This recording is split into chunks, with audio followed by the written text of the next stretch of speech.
Hi friends, நீங்கள் எல்லாரும் ஆவலாக எதிர்பார்த்துருந்த எக் பஃப் ரெசிபியோட ஃபுல் வீடியோ தாங்க இது. சப்ஸ்கிரைபர் ஒருத்தவங்க கூட மெசேஜ் பண்ணியிருந்தாங்க, எக் பப்ஸ் ஃபுல் வீடியோ எப்போ போடுவீங்க, ரொம்ப ஆவலாக வெயிட் பண்ணிட்டு இருக்கோன்னு சொல்லிட்டு. இப்போ பார்த்தீங்கன்னா ஒரு பவுலில் 250 கிராம்ஸ் மைதா, 1/4 டீஸ்பூன் உப்பு, 100 கிராம்ஸ் தண்ணி கொஞ்சம் கொஞ்சமாக ஆட் பண்ணிக்கலாம். இப்போ நம்ம மாவை நல்லா பிசைஞ்சு எடுத்துக்கலாம். இந்த மெத்தட் பார்த்தீங்கன்னா ரொம்ப ஈஸி மெத்தடு பஃப் செய்யறதுக்கு. கொஞ்சம் கொஞ்சமாக மாவை நல்லா சாஃப்டான பதத்துக்கு அப்படியே பிசைஞ்சு எடுத்துக்கலாம். ஏன்னா எந்த அளவுக்கு மாவு சாஃப்டா வருதோ அந்த அளவுக்கு பப்ஸ் நம்மளுக்கு சூப்பரா கிடைக்கும். இப்போ அந்த மாவு கூட கொஞ்சம் ஆயில் ஆட் பண்ணிட்டு கிச்சன் கவுண்டர் டாப் அப்படி இல்லைன்னா இந்த மாதிரி டேபிள் இருந்துச்சுன்னா அதில் போட்டுட்டு நல்லா அழுத்தி அழுத்தி பிசைஞ்சு எடுத்துக்கோங்க. இப்போ இந்த மாவை நீளமான ஷேப்புக்கு இப்படி உருட்டி எடுத்துக்கோங்க. இந்த மாவை இப்போ நான் ஒரு 5 துண்டா நான் கட் பண்ணி எடுக்க போறேன். இந்த மாதிரி ஸ்கிராப்பரோ இல்லை கத்தியோ வச்சு நீங்கள் அழகாக கட் பண்ணி எடுத்துக்கலாம். இந்த மாவை கட் பண்ணி எடுத்ததுக்கு அப்புறம் நம்ம கையில வச்சு நல்லா அழுத்தி எடுத்து உருண்டை பிடிக்கணும். இப்போ இந்த மாவு கூட பார்த்தீங்கன்னா ஒரு 100 ml ஆயில் ஊற்றிக்கலாம். ஆயில் ஊற்றிட்டு இது பார்த்தீங்கன்னா 1லேருந்து 1.5 மணி நேரம் வரைக்கும் நல்லா ஊற விட்டுருங்க. எவ்வளோ நம்மளுக்கு ஊறுதோ அந்த அளவுக்கு நம்ம அதை தேய்க்கும் போது சாஃப்டாக நம்மளுக்கு கிடைக்கும். அந்த மாவு ஊறிட்டு இருக்க கேப்பில் நம்மளுக்கு மசால் செய்யறதுக்கு தேவையான பொருள் எல்லாம் நம்ம ரெடி பண்ணிடலாம். இப்போ 4 மீடியம் சைஸ் வெங்காயத்தை பொடியாக நறுக்கி வச்சுக்கலாம்.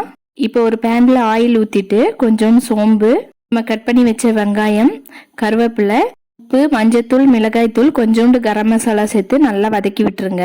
ஒரு 5 நிமிஷம் நல்லா வதங்கட்டும். அதுக்குள்ள நம்ம முட்டையை வேக வச்சு உரிச்சு எடுத்துடலாம். இதுக்கிடையில நம்ம ஊற வச்ச மைதா மாவை எடுத்து அடிக்கடி திருப்பி விட்டுட்டே இருங்க, இல்லைன்னா மேலே காஞ்சி போன மாதிரி ஆயிடும். இப்போ முட்டையை இந்த மாதிரி ஆஃபாக கட் பண்ணிக்கலாம். முட்டை, மசாலா எல்லாமே நம்மளுக்கு ரெடி ஆயிடுச்சு. மாவு நம்மளுக்கு கிட்டத்தட்ட 1.5 மணி நேரம் நல்லா ஊறி இருக்கு.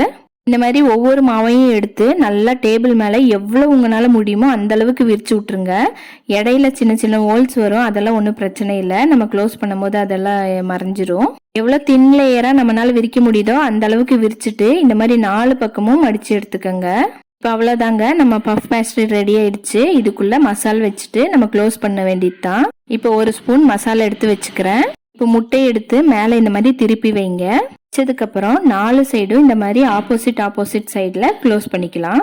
உங்களுக்கு இந்த மாதிரி க்ளோஸ் பண்ணுறப்ப சரியாக நிற்கலன்னு சொன்னால் லைட்டாக மைதா மாவு தண்ணியாக பிசைஞ்சிட்டு அதை கூட இங்கே வச்சு ஒட்டலாம். அப்படி இல்லைன்னா வெறும் தண்ணியை கூட நீங்கள் வச்சுட்டு இந்த மாவோட நல்லா இப்படி தொட்டிங்கன்னா உங்களுக்கு பிசு பிசுன்னு வரும். அப்போ நீங்கள் அப்படியே ஒட்ட வச்சுக்கலாம். நான் செய்கிறத பார்த்துட்டு என் பாப்பாவும் அம்மா எனக்கும் ஆசையாக இருக்குது, நான் ஒன்று செய்கிறேன்னு சொல்லிட்டு அவள் செஞ்சிட்டு இருந்தா. இது செஞ்சுட்டு இருக்க ஸ்டேஜில் ஓடிஜியை ஒரு 10 மினிட்ஸ் ப்ரீஹீட் பண்ணி வச்சுக்கலாம். இப்போ நம்ம பஃப் எல்லாம் கரெக்டாக ரெடி ஆயிடுச்சு. பஃப்ஸ்க்கு பார்த்தீங்கன்னா கொஞ்சம் அதிகமான ஹீட் தேவைப்படும், அதனால நம்ம 200 டிகிரியில் வச்சுக்கலாம். இதோட பேக்கிங் டைம் பார்த்தீங்கன்னா ஒரு 25 மினிட்ஸ் தேவைப்படும். ஒருவேளை ஓடிஜி இல்லைன்னா குக்கர்லேயே கூட நீங்கள் இந்த மாதிரி செஞ்சு எடுத்துக்கலாம். இப்போ நம்ம பஃப்ஸ் பார்த்தீங்கன்னா சூப்பராக ரெடி ஆயிடுச்சு. டேஸ்ட் ரொம்பவே சூப்பராக இருந்தது. உங்களுக்கு இந்த வீடியோ பிடிச்சிருந்தா மறக்காமல் நம்ம சேனலை சப்ஸ்கிரைப் பண்ணிக்கோங்க. Thanks for watching.